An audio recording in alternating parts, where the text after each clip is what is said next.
Sir ये तो मर चुकी है।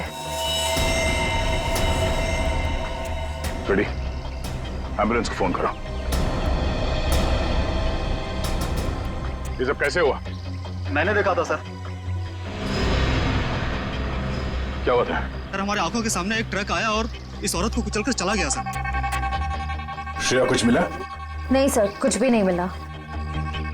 जब ये हादसा हुआ तब आप कहाँ थे? सर हम लोग उस चाय की दुकान पर चाय पीने आए थे, तभी मैंने देखा सर कि ये औरत वहां से भागती हुई आ रही थी सर।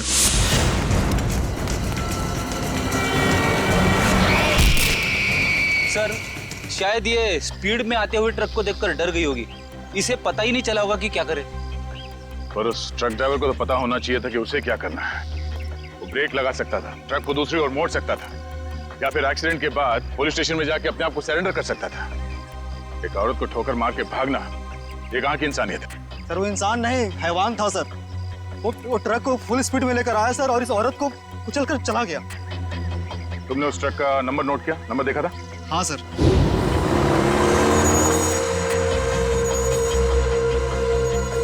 इस औरत के हाथ में कोई पर्स या बैग वगैरह था? नहीं सर। लेकिन सर इस औरत के हाथ में एक बच्चा था। क्या? इस औरत के हाथ में बच्चा था? हाँ सर, इस औरत के हाथ में एक बच्चा था और ये बच्चों को लेकर भाग रही थी। लेकिन सर जब एक्सीडेंट हुआ तो इसके हाथ में कोई बच्चा नहीं था। सर बच्चा था इसके हाथ में और एक मिनट, आप ठीक से याद करके बताओ, आपने क्या देखा था? सर मैं अपनी दुकान में था और इस औरत को देखा तो इसके हाथ में एक बच्चा था और ये बच्चे को लेकर भाग रही थी साहब। जिन्होंने इस औरत को बच्चे के साथ भागते हुए देखा, और इन साहब का कहना है कि इस औरत के हाथ में बच्चा था ही नहीं। पर अगर इस औरत के हाथ में वाकई में बच्चा था तो बच्चा कहाँ गया? कहीं ऐसा तो नहीं कि इस औरत ने बच्चे को कहीं छोड़ दिया? हो सकता है फ्रेडी, उस बच्चे को ढूंढना होगा।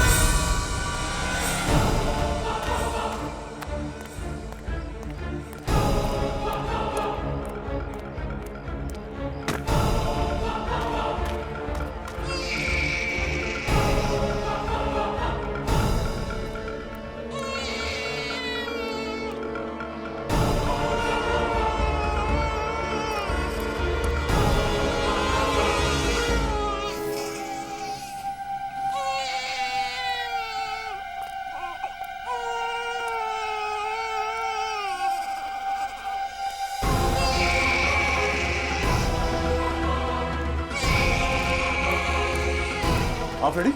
सर बच्चा टोकरी में है सर। अरे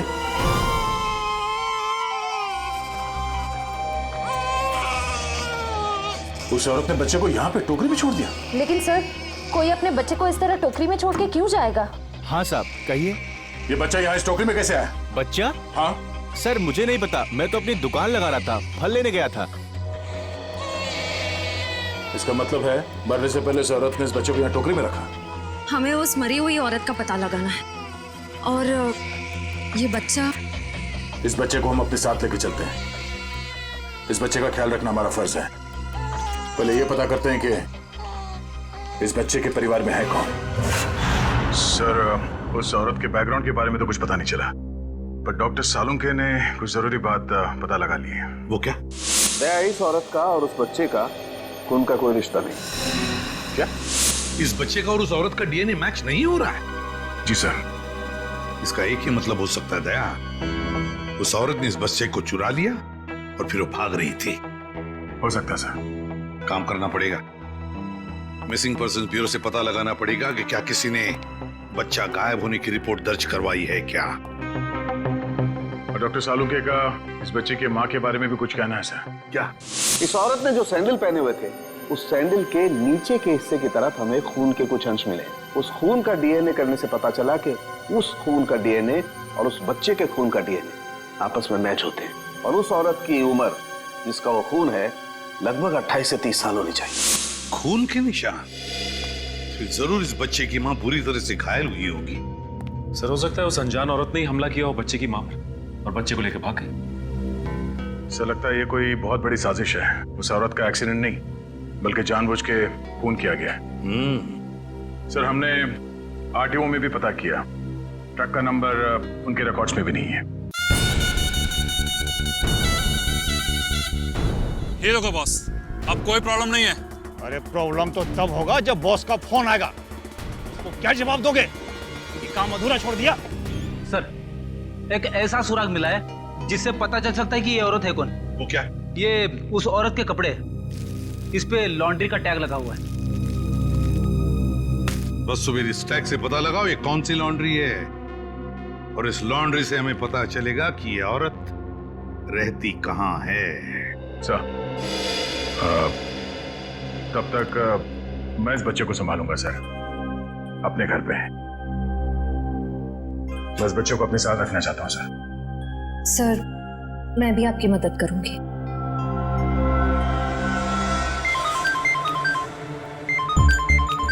उसी का फोन है। सलाम बॉस। मुझे वो बच्चा किसी भी हालत में जिंदा चाहिए, किसी भी हालत में। समझ गए तुम? जी बॉस।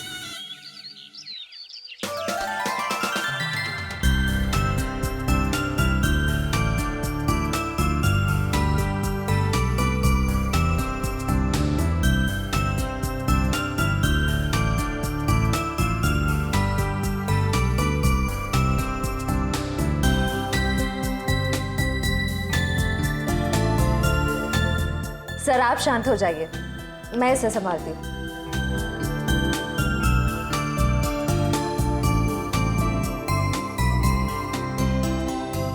अरे इतनी बात मेरी समझ में नहीं आई। ये बड़े से बड़े मुजरिम को मैं आराम से निपट सकता हूँ, पर छोटे बच्चे को संभालना जरा मुश्किल काम है ना। सर, एक बात कहूं, आप कुछ भी कर सकते हैं। आपके लिए कोई काम मुश्किल नहीं है। बड़े बड़े गुनहगारों से निपट सकते हैं, छोटे बच्चों को संभाल सकते हैं। बस जरूरत है तो अपने अंदर छुपे हुए दया को बाहर निकालने की,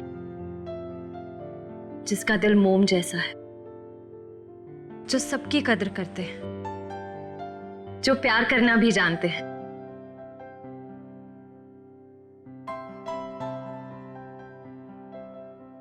I mean, जो सबकी इज्जत करना भी जानते हैं। अब चिंता करने की कोई जरूरत नहीं है सर, मैं आ गया हूं। अरे फिर तुम, क्या बात है? आओ। सर, हाँ। जब मुझे एहसास हुआ कि आप अकेले बच्चे को संभाल नहीं पाओगे तो मैं आ गया।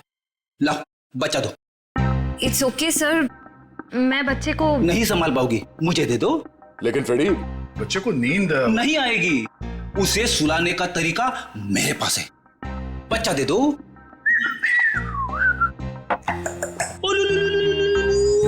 अला ला ला ला ला।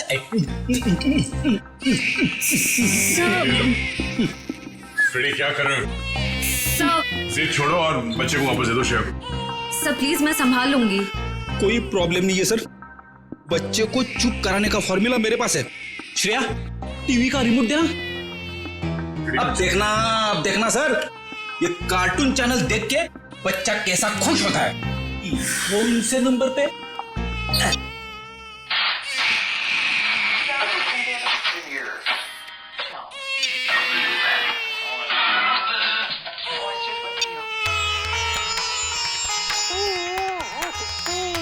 फिर एक मिनट, वो शास्त्रीय संगीत वाला चैनल फिर से लगाना।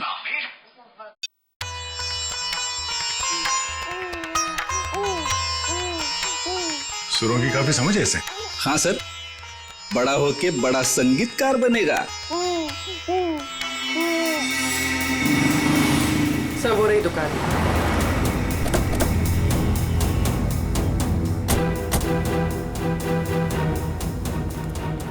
ये लो, कस्टमर के कपड़े हैं, पैक कर दो। हाँ सर, कहिए, कपड़े देने आए हैं या लेने आए हैं? अगर देने आए हैं तो 5 दिन के बाद ही मिलेंगे, और अगर लेने आए हैं तो मैं उम्मीद करता हूं कि 5 दिन के बाद ही आए होंगे।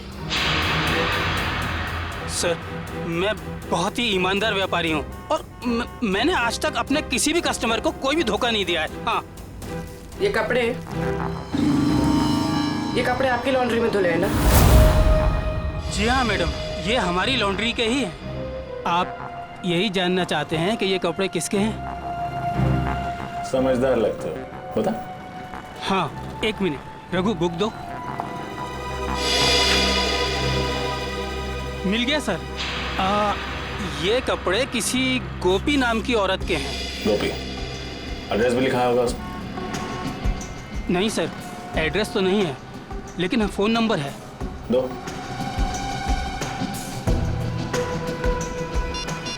साहब, मुझे तो पहले से शक था जब वो लड़की यहाँ कपड़े डालने आई थी। ऐसा क्या किया था उसने? मैडम, मैंने बोला 5 दिन बाद कपड़े लेके जाना। वो बोली मैं 2 दिन में आऊंगी। मैंने कहा नहीं मिलेंगे, तो मुझसे गुस्सा करने लगी। बोली तुम्हें धोबी घाट पर ले आकर उल्टा लटका दूंगी, और किसी के साथ मोटरसाइकिल में बैठकर चली गई। उस मोटरसाइकिल वाले का चेहरा देखा था तुमने? साहब, उस समय शाम हो चुकी थी और वो रोड के उस पार खड़ा हुआ था, तो मैं ध्यान नहीं दे पाया साहब। इस मोबाइल नंबर के जरिए हम उस मोटरसाइकिल वाले तक पहुंच जाएंगे। चुप रहो, समझे? तो एक मिनट। उस औरत का नाम गोपी था। Very good. उसके मोबाइल नंबर से उसका घर का पता निकालो। इस केस में इस औरत की पूरी जानकारी चाहिए हमें, ठीक है? रजत, मैं तुम्हें बाद में फोन करता हूं।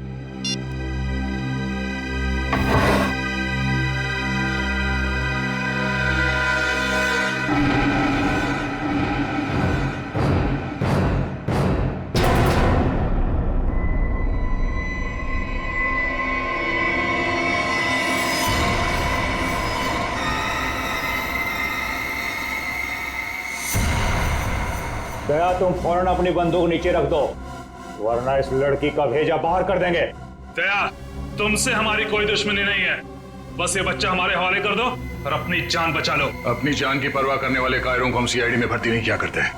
अगर इस बच्चे को किसी ने छुआ भी ना, तो तुम सबकी अर्थी यहीं से उठेगी। अर्थी तो इस छोकरी की उठेगी। दया, बस तुम कंधा देने के लिए तैयार रहो। बंदूक नीचे रखो, नीचे रखो बंदूक। सर, आप मेरी परवाह मत कीजिए, आप गोली चलाइए। चुप! दया, गन नीचे रख, नीचे रख गन दया, वरना इस छोकरी की खोपड़ी उड़ा दूंगा मैं। एक मिनट।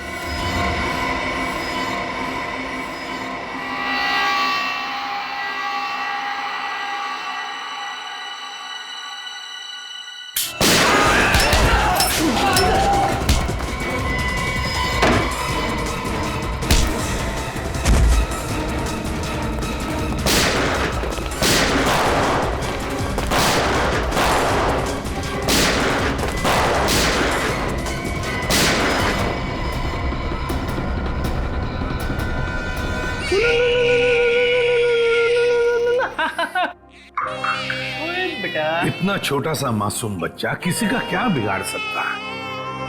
ये तो कोई राक्षस ही है जो ऐसे मासूम बच्चे पर हमला करने को देखता है। सर, उस गुंडे का क्रिमिनल रिकॉर्ड मिल गया। क्या नाम है उसका? उसका नाम शमी है और उस पे कॉन्ट्रैक्ट किलिंग और किडनैपिंग के 3 केसेस चल रहे हैं। कॉन्ट्रैक्ट किलिंग और किडनैपिंग? लेकिन ये सिर्फ कॉन्ट्रैक्ट किलिंग का केस नहीं है, ये कुछ और ही चक्कर है, कोई बड़ी साजिश है ये। सर, मोबाइल कंपनी ने गोपी का जो एड्रेस दिया था वो गलत है सर। गलत है? हाँ सर। मतलब सर, ये सब पहले से प्लान था।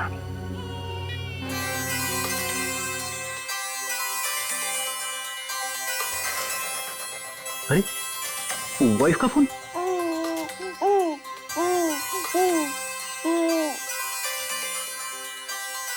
कैसी लगी ट्यून?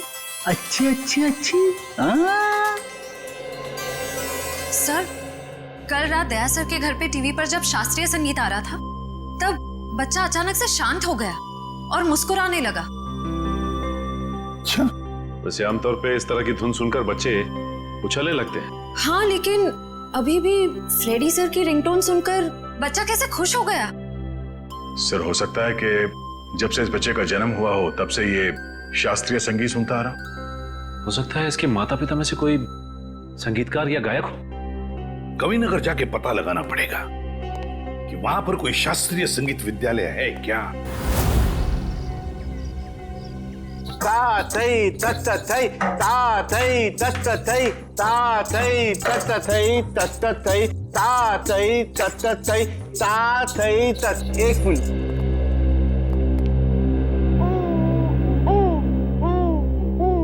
सर,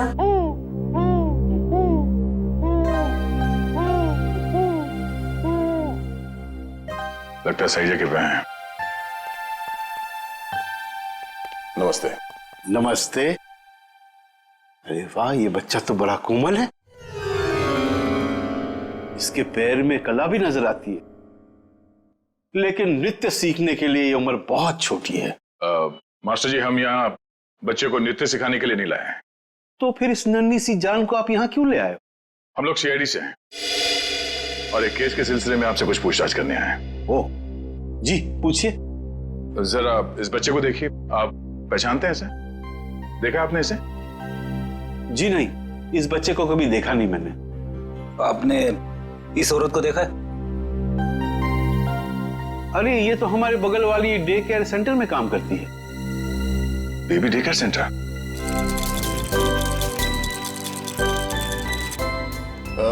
एक्सक्यूज मी, आप इस औरत को पहचानती हैं? ये तो गोपी है, हमारे यहाँ आया का काम करती है। लेकिन हुआ क्या है इसे? कल एक ट्रक एक्सीडेंट में उसकी मौत हो गई है। खैर, आप इस बच्चे के बारे में क्या बता सकती हैं? इसका नाम बॉबी है और इसकी माँ का नाम जूही है। ये LSD सोसाइटी में रहती है। LSD society? किसी का क्या फायदा हो सकता है? सर, मुझे लगता है ये जूही के पति की फोटो है। लेकिन ये जूही के पति की फोटो है नहीं, बल्कि थी। हॉल में इस फोटो पे हार चढ़ा हुआ था। एक काम करो, इस कमरे को अच्छी तरह से छान मारो, देखो क्या मिलता है। सर,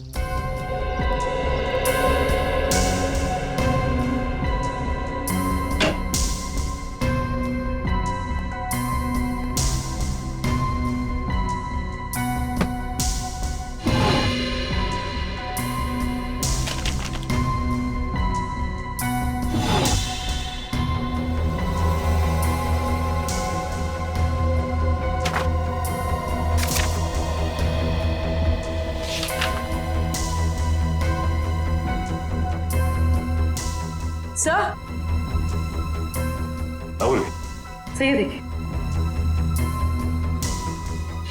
तो जूही एक एक्ट्रेस थी, इसीलिए उसने अपना पोर्टफोलियोज बनाया था। याद आया सर, मैंने इनको एक पंजाबी फिल्म में देखा था, उसमें हीरोइन थी। अच्छा?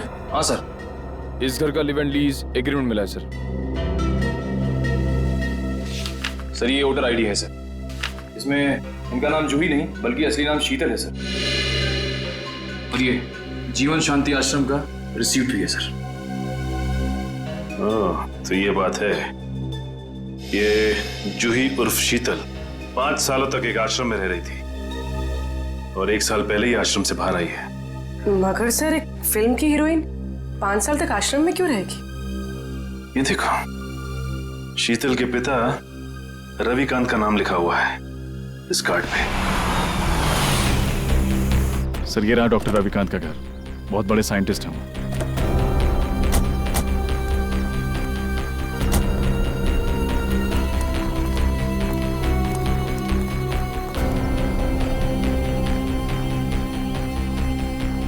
सर ये घर तो लगता है काफी टाइम से बंद पड़ा है। हाँ रजत, ये देखो कितने दिनों के अखबार पड़े हैं यहाँ पर, ये सारे खत पड़े हैं। काम करो, इन दोनों घर के अंदर जाके अच्छी तरह से तलाशी देखता हूँ ये चिट्ठियां क्या है।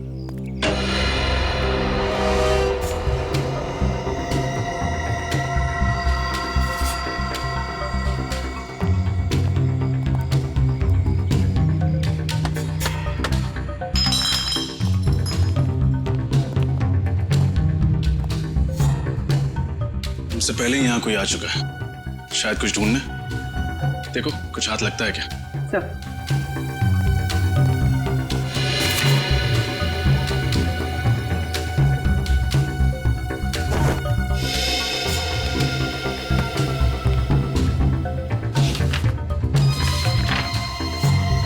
Legal notice?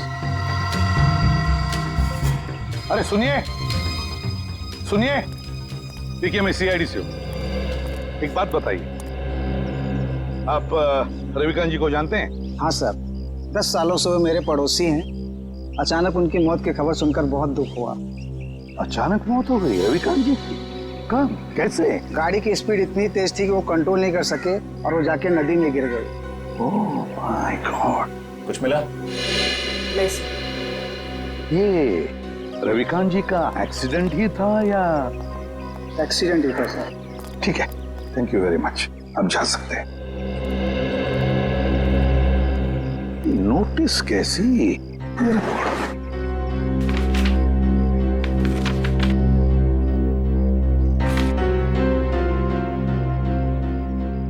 माय गॉड, तो रविकांत जी के घर की नीलामी की नोटिस है। सर इतनी जल्दी ही नोटिस? पिछले महीने तो रविकांत जी की मौत हुई थी। तो पूर्वी पिछले महीने रविकांत जी की मौत होगी, उसके बाद में उनकी बेटी शीतल की मौत।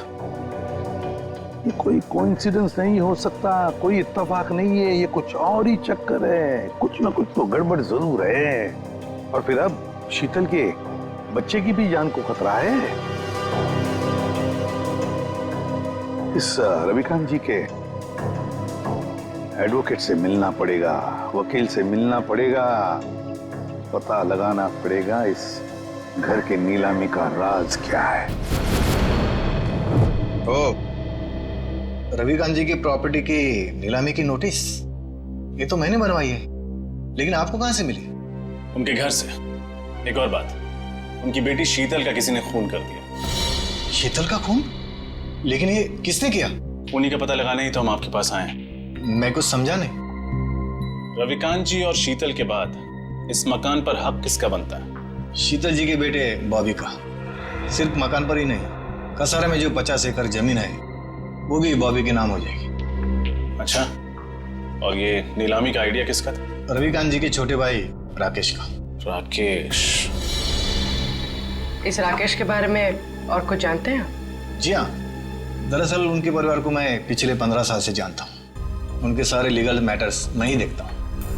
रविकांत और राकेश के पिताजी की जब मृत्यु हुई तो उनके प्रॉपर्टी का सबसे बड़ा हिस्सा रविकांत को मिला और सिर्फ 15% राकेश को। ऐसा क्यों किया उनके पिता? क्योंकि राकेश के तौर तरीके और आलसीपन की वजह से उनके पिताजी काफी नाराज थे और उनको राकेश पर भरोसा नहीं था। तो इस बात से तो राकेश जी को बहुत गुस्सा आया होगा। जी हाँ, बहुत। इतना ही नहीं, उसने अपने भाई के साथ सारे रिश्ते नाते तोड़ दिए थे। फिर अचानक दिवाली के दिन आकर गले मिले और सारे गिले शिकवे दूर हो गए। हो सकता है ये राकेश की चाल हो, रविकांत जी का भरोसा जीतकर उनकी पीठ पर वार करने की। सर ये भी तो हो सकता है कि बॉबी को राकेश जी ने अगवा करवाया हो। ये तो राकेश से मिलकर ही पता चलेगा।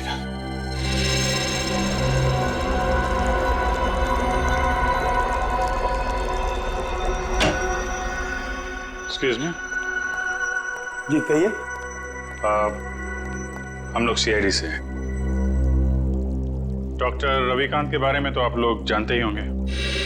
जी, डॉक्टर रविकांत मेरे गुरु जैसे थे। आप? जी, मेरा नाम फनीश है। इस लैब में जो भी रिसर्चेज होती हैं उन्हें मैं फाइनेंस करता हूँ। मिस्टर फनीश, हम डॉक्टर रविकांत की मौत के बारे में आप लोगों से कुछ पूछताछ करने आए हैं। उनकी मौत से तो हम सबको बहुत बड़ा सदमा पहुंचा है सर। न केवल इस लैब का बल्कि हमारे देश का भी बहुत बड़ा नुकसान हुआ है। लेकिन वो कहते हैं ना कि नसीब के आगे किसी का बस नहीं चलता। ऐसा लगता है कि उनकी मौत से किसी और का नसीब जरूर जग गया है। मैं कुछ समझा नहीं। हमें शक है कि उनकी कार का एक्सीडेंट हुआ नहीं है बल्कि करवाया गया है। यानी किसी ने उनका मर्डर किया? शायद। वैसे किस चीज पे रिसर्च कर रहे थे डॉक्टर रविकांत?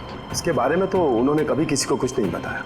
वो एक टॉप सीक्रेट रिसर्च कर रहे थे, इसीलिए उसका जिक्र उन्होंने कभी किसी को नहीं किया। सर वो कुछ डरे डरे से रहते थे। क्यों? किससे? इसके बारे में उन्होंने किसी को बताया नहीं, लेकिन वो अपने जो रिसर्च के पेपर्स है ना वो अपने केबिन के लॉकर में रखते थे और तकरीबन हर रोज वो लॉकर का पासवर्ड चेंज करते थे। पता नहीं क्यों। लगता है ये रिसर्च की वजह से उनका फोन किया गया है। उनका केबिन दिखाइए जरा।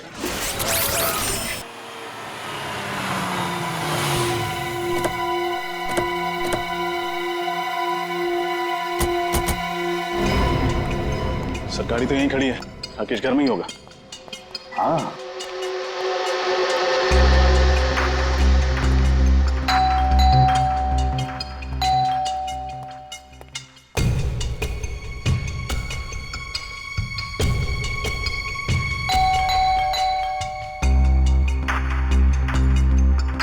सो लगता है घर में कोई नहीं है, कोई दरवाजा नहीं खोल रहा है। घर में कोई तो है, आवाजें आ रही हैं। खोल दो दरवाजा।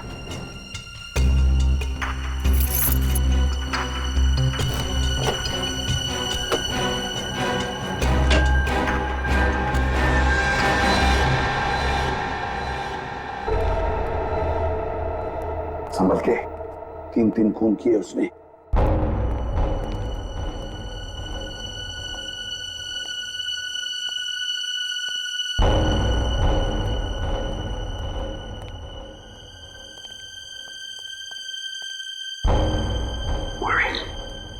इस तरफ जाओ। सर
कौन है आप लोग?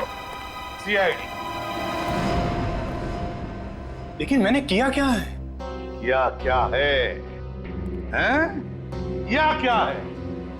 अभी पता चल जाएगा क्या क्या है। इसके घर की अच्छी तरह से तलाशी लो। सर आप पूरे घर की तलाशी ले लीजिए, पर प्लीज मुझे ये तो बताइए कि मेरा गुनाह क्या है? रविकांत और शीतल को क्यों मरवाया तुमने? शीतल का कत्ल हो गया सर? कब और कैसे? कब और कैसे? बड़े भोले बनने की कोशिश कर रहे हो राकेश जी, हैं? सर प्लीज मेरा यकीन मानिए, इसके बारे में मैं कुछ नहीं जानता। झूठ झूठ बोल रहे हो तुम। रविकांत और शीतल को पहले मरवाया और फिर शीतल के बच्चे को अगवा किया। इस औरत को पैसे दिए थे ना तुमने ये सब करने के लिए? क्यों?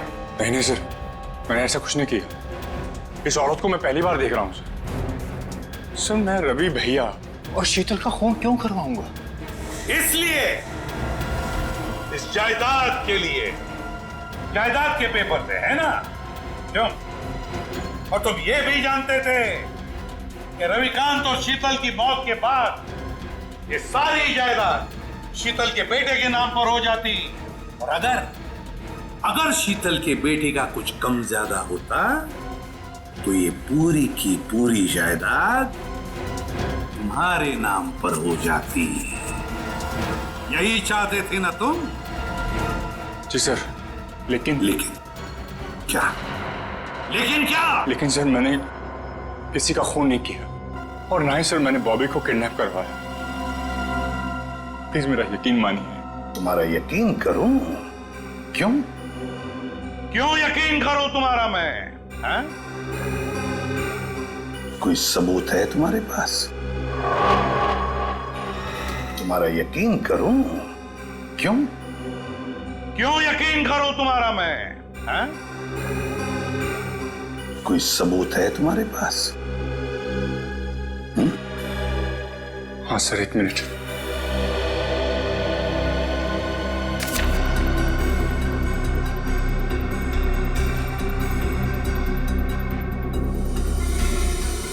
रविकांत चैरिटी फाउंडेशन, 50 लाख रुपए।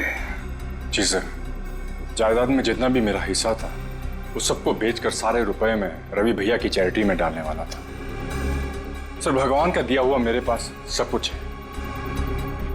पैसों के लिए मैं अपने भैया का खून क्यों कर रहा हूं? सर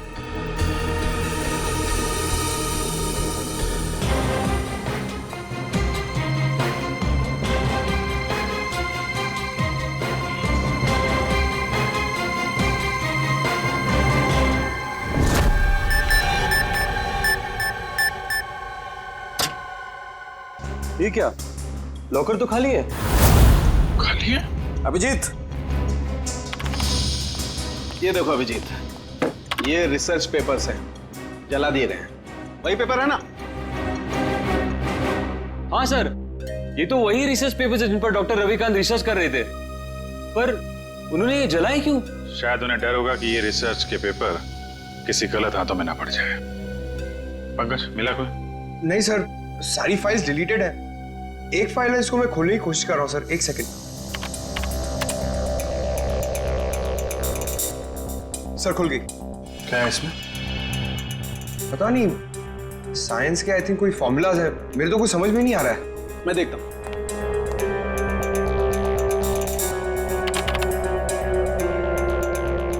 ओह, नहीं अभिजीत, ये कोई साइंस का फार्मूला नहीं है, ये एक वायरस की टेस्टिंग रिपोर्ट है। क्या मतलब सर? मतलब ये कि जैसे जहर का काट जहर होता है, वैसे ही किसी भी बीमारी का इलाज उसके वायरस के द्वारा ही किया जाता है। और इस वायरस का टेस्ट किसी इंसान पर कर रहे थे डॉक्टर रविकांत। और कौन सा वायरस है ये? ये बेलकोप नाम का वायरस है। बहुत रेयर किस्म का वायरस है, ज्यादा सुना नहीं है इसके बारे में। मगर सर, ये वायरस टेस्ट किस पर कर रहे थे? माय गॉड, माय गॉड, मैं समझ गया अभिजीत। अरे है कौन वो? अभी नहीं, 1 घंटे के बाद मैं तुम्हें ब्यूरो में मिलता हूँ, कंफर्म कर लूं फिर बताता हूँ। सचिन, पता चला डॉक्टर रविकांत लैब में क्या बना रहा था? नहीं सर, अब तक तो कुछ नहीं पता चला। सालू के साहब कह के गए हैं कि 1 घंटे में वापस आता हूँ फिर। बस पता चल गया, मैंने गुत्थी सुलझा ली। यार तू फिर बता ना सालू के।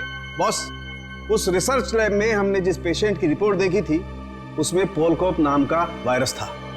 ये कौन सा वायरस है? वही तो पता लगाना है, लेकिन एक टेंशन है बॉस। किस बात की टेंशन? बॉस, मैंने जब पता लगाया तो पता लगा कि पोलकोप नाम का वायरस तो है ही नहीं। अरे तो फिर सालू के साहब, उस मरीज के शरीर में ये वायरस आया कहां से? वही तो बॉस, मैंने जब उस बच्चे का ब्लड टेस्ट किया दोबारा से, तो पता ये चला कि उसे हिस्लेक्सिया नाम की बीमारी है, सांस लेने की बीमारी, जिसका कहीं कोई इलाज नहीं है। लेकिन जब मैंने बच्चे का ब्लड टेस्ट किया तो पता ये चला कि हिस्लेक्सिया का असर उसके शरीर में, उसके खून में धीरे धीरे कम हो रहा है। वो कैसे? वही तो प्रॉब्लम है बॉस। जब मैंने बच्चे का ब्लड टेस्ट दोबारा से किया तो पता लगा कि उसके शरीर में अलग अलग किस्म के वायरस हैं, जिसकी वजह से हिस्लेक्सिया का असर उसके खून में धीरे धीरे कम हो रहा है। और इन्हीं वायरस में से पोलकोप वायरस भी है। मतलब वो टेस्ट रिपोर्ट बच्चे की थी? हाँ बिल्कुल। मतलब ये जो कुछ भी हुआ है इस पोलकोप वायरस की वजह से ही हुआ है।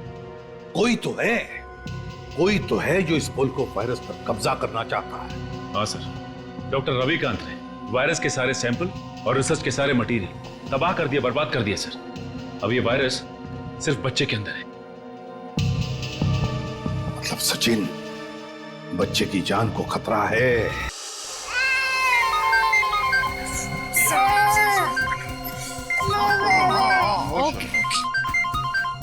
एसीपी साहब का फोन। Hello sir. क्या बच्चे के शरीर में वायरस इंजेक्ट किया गया? सर लगता है इसीलिए उसका टेम्परेचर उतर नहीं रहा, उसे बुखार है सर। हाँ सर, हम लोग वहीं जा रहे थे। ठीक है सर, ओके चलो।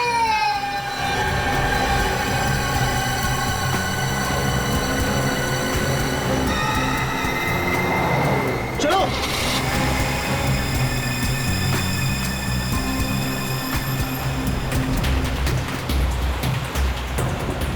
बॉबी का बुखार तो बढ़ता ही जा रहा है।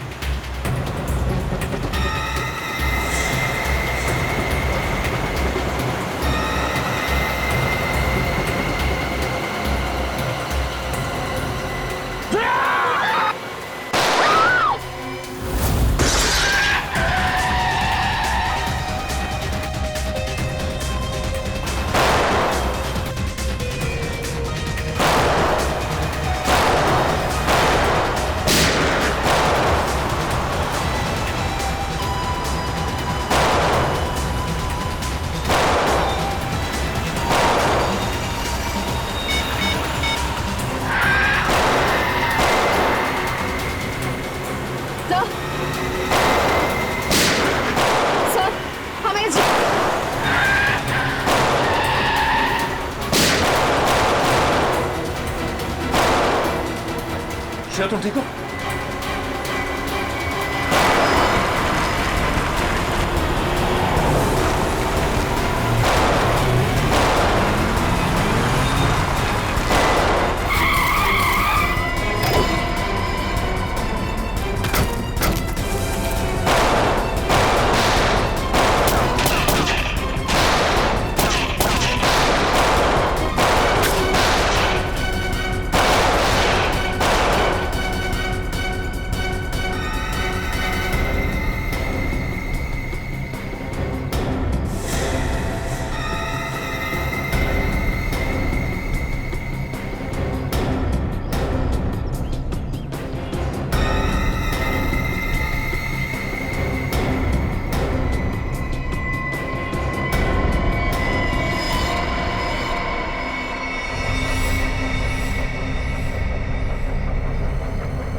रख।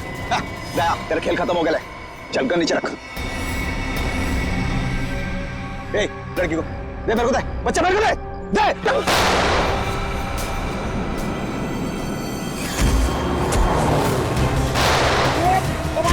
किसके कहने पे किया ये सब?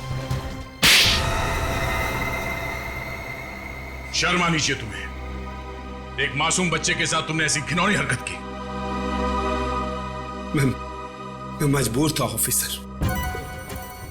मैंने डॉक्टर रविकांत की रिसर्च पर लाखों रुपए खर्च किए, यह सोचकर कि रिसर्च कामयाब होगी तो मैं करोड़ों रुपया कमाऊंगा, मेरी कंपनी के शेयर्स फिर से टॉप पर आ जाएंगे। लेकिन डॉक्टर रविकांत अपने इन्वेंशंस तुम्हें नहीं बल्कि सरकार को देना चाहते थे ताकि हमारे देश के आम लोगों को फायदा हो। पर ये बात तुम्हें बर्दाश्त नहीं हुई। कैसे बर्दाश्त होती सर? लाखों रुपए का जुआ मैंने खेला, सारा रिस्क मैंने अकेले ने उठाया और डॉक्टर रविकांत वो फार्मूला गवर्नमेंट को देना चाहते थे जो मुझे उसके लिए फूटी कौड़ी नहीं देते सर। और ये बात उन्हें समझाने की मैंने बहुत कोशिश की पर उन्होंने मेरी एक नहीं सुनी सर। बॉबी को अगवा करने का प्लान तुम्हारा ही था ना? हाँ सर, और जब मुझे पता चला कि डॉक्टर रविकांत ने वो वायरस बॉबी की बॉडी में इंजेक्ट कर दिया है तो मैंने गोपी को आया बनाकर वहां भेजा और बॉबी को अगवा करने का प्लान बनाया। लेकिन जब गोपी को तुम्हारे घिनौने इरादों के बारे में पता चला तो उसके अंदर की ममता जाग गई और वो बॉबी को लेकर भाग गई। और उसी की बेवकूफी की वजह से मेरा सारा प्लान चौपट हो गया। अपनी मौत की वो खुद जिम्मेदार है। तुम जैसे हैवानियत के पुतले इंसानियत के बारे में कभी समझ नहीं पाओगे। तुम्हें तो ऐसी सजा होनी चाहिए जिसे देखकर हैवानों की रूह कांप उठे।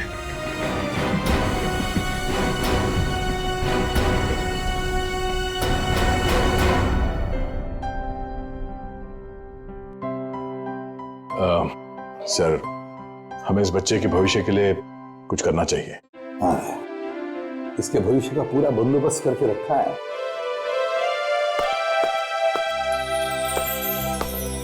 सर जी, सर जी, आज के बाद बॉबी को मैं संभालूंगा।